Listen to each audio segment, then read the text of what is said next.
qu'un des souvenirs. Le Solex a 75 ans aujourd'hui. La bicyclette à moteur est devenue culte et elle a su traverser les années. Reportage Benoît Véran et Loïc Lemoyne.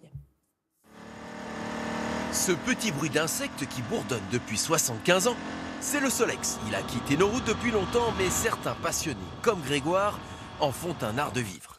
Quitte parfois à se salir les mains car il faut mettre de l'huile dans l'essence. Il faut rajouter de l'huile, sinon vous flinguez le moteur au bout d'un moment. Donc il faut absolument mettre de l'huile dedans. Voilà. Donc avant, ça se faisait dans les stations-service, vous aviez des mélangeurs qui n'existent plus bien évidemment aujourd'hui. Donc il faut le faire soi-même, mais c'est pas très compliqué.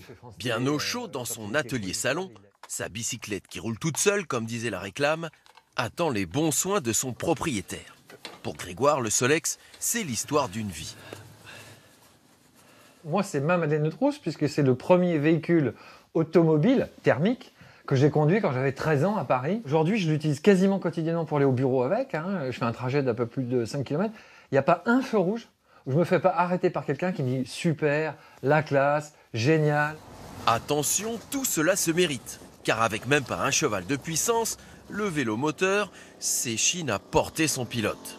Il faut parfois pédaler, mais ça tourne toujours. Bah oui, ça va tourner toujours le Solex parce qu'on fabrique toujours des pièces, il y a toujours plein de collectionneurs, et puis en fait c'est un moteur qui est increvable. Le Solex, c'est un véritable patrimoine national. Sorti en 1946, il séduit d'emblée toutes les couches de la société. Il coûte l'équivalent d'un SMIC, sa consommation d'1 litre au 100 ravit les petites bourses. On le voit partout dans les rues, il est même la vedette d'un feuilleton de l'ORTF en 1963. Bardot ou Steve McQueen sont séduits et bien sûr le curé du village qui laissera une trace indélébile.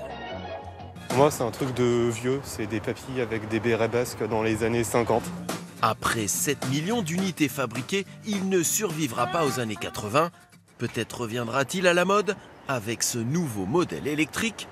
Grégoire, lui, ne lâchera jamais son inséparable compagnon. À fond les ballons et en Solex. Elle aussi pourrait devenir culte.